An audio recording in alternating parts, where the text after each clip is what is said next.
Bruno Retailleau, le stratège du chaos, quand le pouvoir devient un théâtre. Le masque du stratège. Assalamu alaikum wa rahmatullah wa barakatuh. Mes frères, mes sœurs, mes amis, bienvenue dans cette nouvelle analyse politique où nous allons plonger au cœur d'un univers souvent méconnu, celui du pouvoir, de la stratégie et du calcul. Aujourd'hui, nous parlerons d'un homme discret, méthodique, parfois sous-estimé, mais dont l'influence grandit dans les coulisses du Sénat et des débats nationaux, Bruno Retailleau. Aujourd'hui, plongez avec nous dans les coulisses du pouvoir avec Bruno Retailleau, le stratège du chaos, quand le pouvoir devient un théâtre. Découvrez comment chaque geste, chaque mot et chaque symbole est calculé dans ce théâtre politique où l'opinion publique est spectatrice et acteur à la fois.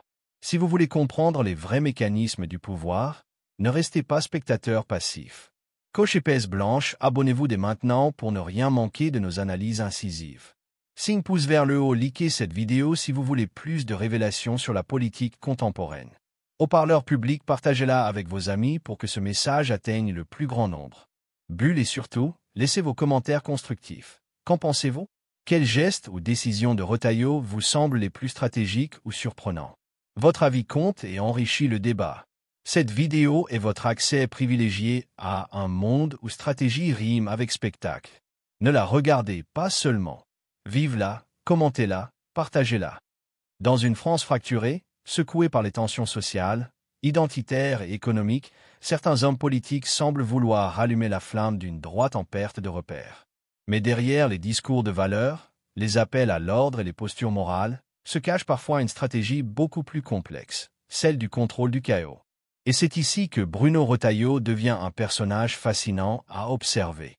Sénateur de Vendée, président du groupe Les Républicains au Sénat, ancien proche de Philippe de Villiers, Retailleau s'est construit loin des caméras tapageuses. Il cultive l'image d'un homme de rigueur, défenseur des racines chrétiennes de la France, partisan d'une politique ferme et d'un État fort. Pourtant, son style contraste avec celui des figures plus médiatiques de la droite. Là où d'autres cherchent la lumière, lui choisit l'ombre, la réflexion, la stratégie. Ce n'est pas un tribun, c'est un tacticien. Mais que cache ce calme apparent? Est-il un homme de conviction pure, ou un stratège qui a compris que le chaos n'est pas toujours une faiblesse, mais parfois un instrument de pouvoir?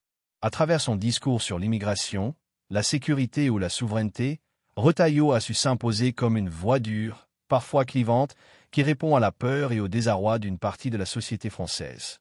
Il s'adresse à ceux qui pensent que l'ordre doit revenir, que la République s'est égarée, que la France a perdu son identité.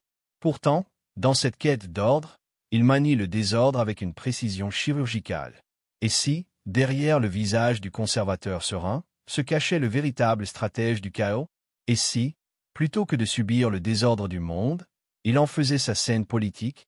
Dans cette vidéo, nous allons explorer cette dimension cachée du personnage. Comment Bruno Retailleau a bâti son influence, quelles sont ses méthodes, ses alliances, et surtout, comment il transforme les crises en opportunités.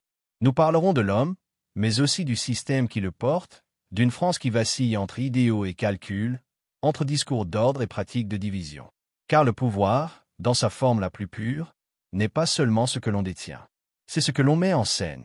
Et Bruno Retailleau, lui, semble avoir compris que dans la politique moderne, il ne suffit plus de convaincre, il faut orchestrer. Restez jusqu'à la fin, car ce que nous allons décrypter dépasse le simple portrait d'un homme. C'est une lecture du pouvoir contemporain, de sa mécanique et de ses masques. Si vous voulez comprendre ce que cache le théâtre politique d'aujourd'hui, abonnez-vous, partagez cette vidéo et rejoignez cette réflexion sur la face invisible du pouvoir français. Car au fond, la question n'est plus de savoir qui détient le pouvoir, mais qui sait le jouer. 2. Les origines d'un pouvoir, de l'ombre à la lumière. Pour comprendre le personnage de Bruno Retailleau, il faut remonter à la source, la Vendée. Une terre de tradition, marquée par la foi, la résistance et la fidélité à certaines valeurs que beaucoup considèrent comme intemporelles. C'est dans cette région, à la fois conservatrice et fière de son identité, que s'est forgé celui qui allait devenir l'un des stratèges les plus influents de la droite française contemporaine. Né en 1960 à Cholet, Bruno Retailleau n'est pas un produit du système médiatique ou des grandes écoles parisiennes comme l'ENA. Il incarne plutôt cette droite provinciale, enracinée, méthodique, qui croit en la hiérarchie, en la famille, en la nation et en la religion comme socle de la société. Dès ses débuts en politique, il s'impose par son sérieux, sa culture et sa rigueur intellectuelle. Ce n'est pas un homme d'instinct, mais un homme de méthode. Son parcours prend véritablement son essor aux côtés de Philippe de Villiers, figure charismatique et emblématique de la droite souverainiste. C'est dans cette école du discours identitaire et du combat culturel que Retailleau apprend l'art de la conviction. Mais contrairement à de Villiers, flamboyant et médiatique, Retailleau choisit une autre voie, celle de la sobriété. Il observe, apprend, structure, consolide. Son ambition n'est pas de briller, mais de durer. Élu conseiller régional, puis président du Conseil régional des Pays de la Loire, il fait de la Vendée son laboratoire politique. Sa gouvernance locale repose sur un modèle clair, rigueur budgétaire, promotion des valeurs familiales et attachement au territoire. Pas de provocations inutiles, pas de coups d'éclat médiatiques. Ce style sobre et calculé deviendra sa marque de fabrique. Pendant que d'autres cherchent la lumière, lui construit son autorité dans l'ombre. Son entrée au Sénat marquera une étape clé. C'est là que Bruno Retailleau prend toute sa dimension stratégique. Le Sénat, souvent perçu comme un lieu d'équilibre et de modération, devient pour lui un espace d'influence discret mais décisif. En 2015, il prend la tête du groupe Les Républicains, succédant à un Gérard Larcher vieillissant politiquement. Dès lors, Retailleau devient une figure centrale de la droite institutionnelle, ferme dans ses positions, respecté pour sa discipline et redouté pour son sens du calcul. À travers les années, il s'est imposé comme un homme de conviction catholique assumé, tout en gardant un ton mesuré. Il ne cherche pas à conquérir la foule par des slogans, mais à peser sur les décisions par la constance et la précision de ses arguments. Sa foi n'est pas un étendard politique, mais une boussole morale. Cette dimension spirituelle renforce son image d'homme droit, intransigeant sur les principes, et confère à son discours une profondeur rare dans un paysage politique souvent guidé par le cynisme. Mais cette rigueur n'est pas exempte de calcul. Car Bruno Retailleau comprend très tôt que dans un monde saturé d'images et de paroles, le silence peut devenir une arme. Tandis que ses rivaux multiplient les polémiques et les plateaux télévisés, lui soigne son langage, choisit ses interventions, parle peu mais frappe juste. C'est la stratégie du silence, une approche subtile où la rareté crée la valeur. Quand Retailleau parle, c'est pour marquer, pas pour remplir le vide. Il sait aussi que le pouvoir durable ne se construit pas sur le charisme, mais sur la maîtrise. Ainsi, il façonne son image avec minutie, celle d'un homme de l'équilibre, capable de dialoguer avec les institutions tout en restant fidèle à ses convictions. Derrière ses discours mesurés, on devine une pensée structurée, presque machiavélienne. Pour durer, il faut inspirer la confiance tout en entretenant le mystère. Là où d'autres cherchent à séduire, Retailleau cherche à convaincre par la constance. Là où d'autres improvisent, il planifie. Il est l'architecte de sa propre réputation. Et c'est précisément cette approche méthodique qui lui a permis d'émerger comme une figure incontournable sans jamais passer par les tumultes de la présidentielle ou les feux des campagnes spectaculaires. Son pouvoir s'exerce autrement, par l'influence, la persuasion et la patience. Dans le monde politique actuel, dominé par l'instantané et le bruit, il incarne un contre-modèle. Il avance lentement, mais sûrement, sachant que le vrai pouvoir appartient à ceux qui maîtrisent le tempo. De l'ombre de la Vendée aux lumières du Sénat, Bruno Retailleau a su transformer la discrétion en force. Son ascension n'a rien du hasard, c'est le résultat d'une stratégie millimétrée, fondée sur la discipline et la maîtrise de soi. Le silence, chez lui, n'est pas une absence de parole, mais un outil de pouvoir. Et c'est là que réside toute la singularité de ce personnage. Il n'a pas besoin d'occuper la scène pour influencer le scénario. Tandis que d'autres gesticulent, lui écrit les lignes invisibles du théâtre politique français. 3. Le stratège du chaos, entre calcul et rupture. Bruno Retailleau ne s'impose pas dans la droite française par le charisme, mais par la cohérence. Il n'a ni la fougue de Nicolas Sarkozy, ni la verve d'un Éric Ciotti, ni la souplesse d'un Gérald Darmanin. Sa force réside ailleurs, dans sa capacité à transformer les tensions en levier politique, à naviguer entre les fractures sans jamais s'y perdre. Il comprend mieux que quiconque que la droite française n'est pas unifiée, mais éclatée entre plusieurs âmes, gaullistes, conservatrices, libérales, souverainistes, et que celui qui parviendra à canaliser cette division deviendra incontournable. Dans ce paysage morcelé, Retailleau joue un rôle singulier.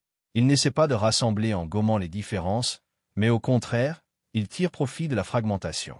Chaque crise, Chaque polémique devient pour lui une occasion d'affirmer une ligne claire, sans concession. Sa posture n'est pas celle du conciliateur, mais du stratège. Il se place au cœur du chaos politique, non pour le calmer, mais pour l'utiliser comme outil de recomposition. Cette stratégie du chaos contrôlé s'est affirmée à travers ses prises de position tranchées sur des thèmes qui divisent profondément la société française: l'immigration, la souveraineté et la défense des valeurs républicaines. Retailleau parle à une droite inquiète, celle qui craint la dissolution de l'identité nationale, la perte de repères et la montée d'un relativisme moral. Il reprend des thématiques fortes, souvent jugées trop dures par le centre, et les reformule dans un langage politique mesuré mais ferme. C'est là sa marque, dire l'extrême sans jamais paraître extrémiste. Sur la question migratoire, il plaide pour un État fort, un contrôle rigoureux, une assimilation stricte. Sur la souveraineté, il défend une France maîtresse de ses choix, opposée à toute dilution dans le modèle européen. Sur les valeurs, il prône un retour à la rigueur républicaine, à l'autorité, à la transmission. Ce discours lui vaut le soutien d'une base conservatrice fidèle, mais aussi la méfiance d'une partie de la droite plus modérée, qui voit en lui un idéologue trop rigide. Mais c'est précisément dans cette tension que Retailleau trouve sa puissance. Il comprend que la crise est devenue la norme et que le politique qui l'embrasse peut s'en faire le maître. Quand d'autres cherchent la stabilité, lui cherche la maîtrise du désordre. Le chaos, pour lui, n'est pas un danger, mais une matière première à sculpter. Il sait que la France traverse une période d'incertitude, crise économique, crise identitaire, crise de confiance. Dans ce tumulte, il avance avec une idée. Celui qui ordonnera le chaos imposera sa légitimité. Ce que certains voient comme de la rigidité est en réalité un calcul stratégique. Retailleau se présente comme l'homme du cadre dans une époque de confusion. Mais pour que ce cadre paraisse nécessaire, il faut d'abord que le désordre domine. Ainsi, chaque crise devient une scène où il réaffirme son rôle de gardien des principes. Il ne crée pas les tempêtes, mais il sait en tirer profit. Ses relations avec les autres figures de la droite et du pouvoir révèlent ce jeu subtil.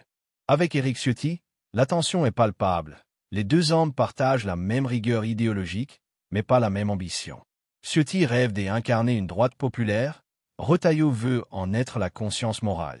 Avec Gérald Darmanin, c'est une opposition de fond. Le ministre incarne une droite intégrée à la Macronie, pragmatique et mouvante, quand Retailleau défend la ligne de la fidélité à des valeurs fixes. Quant à Emmanuel Macron, il le voit non comme un adversaire politique, mais comme un révélateur du désordre français. Un président qui, selon lui, gouverne par l'ambiguïté et le déséquilibre. Dans cette configuration, Retailleau s'impose comme le contre-modèle, celui qui revendique la clarté dans un monde de confusion. Mais cette clarté n'est pas qu'une posture morale, c'est une tactique. En se positionnant comme le dernier gardien de l'ordre républicain et moral, il capte à la fois les électeurs de la droite traditionnelle et ceux tentés par le vote protestataire. Il redéfinit le centre de gravité du débat, déplaçant les lignes sans jamais sortir du cadre institutionnel.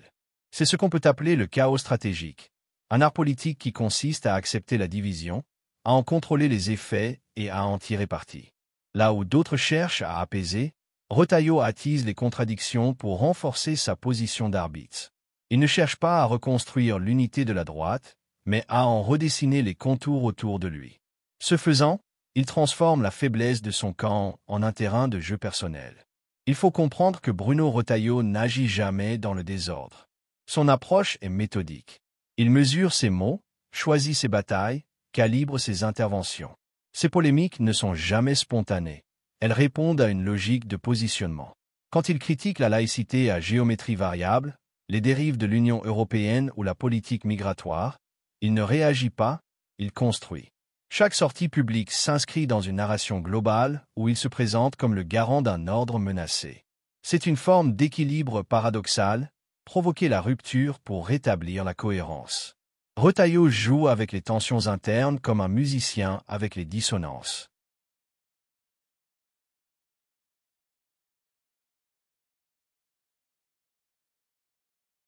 Le pouvoir médiatique est ici le véritable plateau de jeu. Les caméras, les micros et les réseaux sociaux ne sont plus de simples instruments d'information.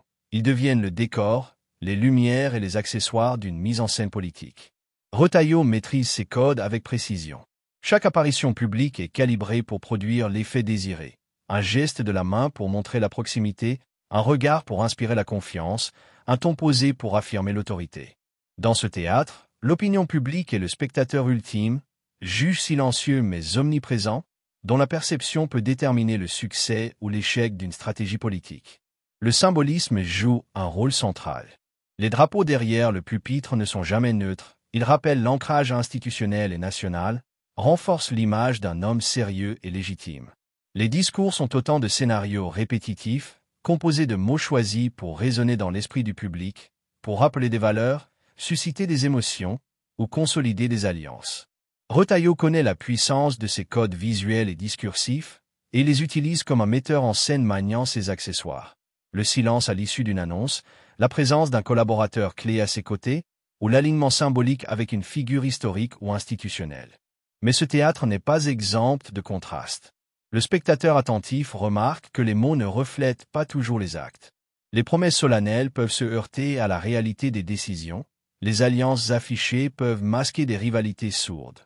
Ce décalage entre la scène et les coulisses révèle la complexité de la politique moderne, un équilibre délicat entre perception et action. Retailleau, comme tout acteur expérimenté, sait naviguer entre ces deux mondes. Il répète son texte, ajuste sa posture, anticipe les réactions et calcule ses réponses pour que le spectacle reste crédible, même lorsque les enjeux sont mouvants et les alliances fragiles. Dans ce théâtre du pouvoir, chacun joue pour survivre, pour exister dans la mémoire collective, pour peser dans la recomposition des forces. Les alliances sont des scènes, les affrontements sont des dialogues dramatiques, et les absences deviennent des silences lourds de sens. Retailleau connaît le script par cœur.